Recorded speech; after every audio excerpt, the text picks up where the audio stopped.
Hi everyone, it's Sonia here. The Canadian House of Commons has approved the invocation of the Emergency Act. This seems pretty baffling as the main reason it was invoked was to deal with the convoy protests, in particular the one in Ottawa that had been going on since over 3 weeks. After a week of police operations, the protest in the capital is now dismantled.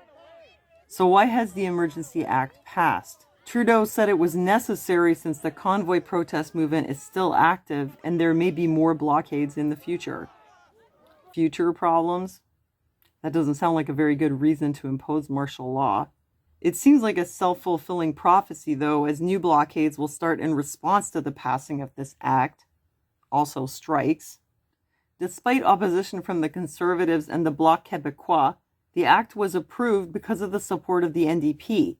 With the NDP behind them, the minority Liberal government has the majority of the support in Parliament, even if they're a minority government. But Jagmeet Singh had said he didn't see the need for the Emergency Act. So why did his party approve it? Trudeau had implied that a vote on this would be a confidence vote. It would show confidence in his government's ability to run the country. Voting against it would show a lack of confidence and could trigger an election. An election would mean all the MPs would have to get re-elected. The members of Parliament's jobs were literally riding on supporting this act. By invoking this act under these circumstances, Trudeau has set up the members of government to make a difficult choice.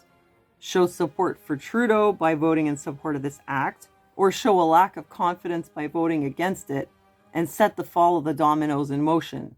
In the end, they choose to sacrifice the nation to save their own careers. Picture this: a protest calling for the removal of the Prime Minister leads to the Prime Minister invoking the Emergency Act, which leads to a show of no confidence, which leads to an election, which leads to the Prime Minister being removed from office.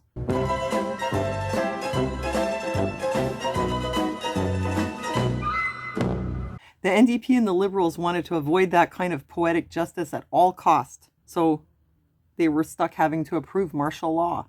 Except none of this is true. There's nothing in the Emergency Act or any other law that says that if the act doesn't get approved, you have to call an election. That was just a ploy on Trudeau's part. Unfortunately, it worked.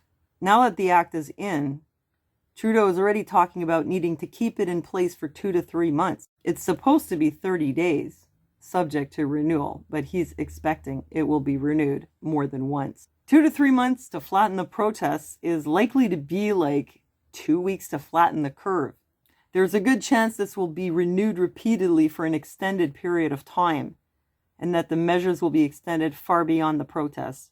The power of the provinces has been handed to the federal government. We're literally entering a dictatorship. And there's no way to know if and when and how we'll ever get out of it. This is a sad day for Canada. It still remains possible that the act will be struck down in the Senate. Let's hope there's still room in the Senate for independent thought and dissent, unlike in the House of Commons. At this time, this seems like our last hope to stop our nation's descent into authoritarianism. This pandemic has provided an opportunity for a reset.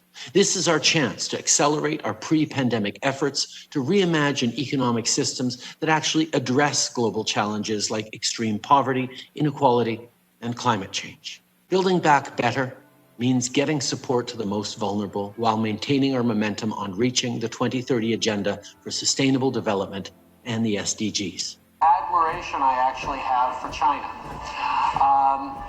because their basic dictatorship is allowing them to actually turn their economy around on a dime. What or who is influencing our leaders, and why are they taking our country into such a sharp turn in a different direction? This is not the Canada we have always known. The Senate vote seems to be all that stands between our charter and a dictatorship. Thank you for liking the video and let me know what you think in the comments below. Thanks for listening, and I'll see you next time.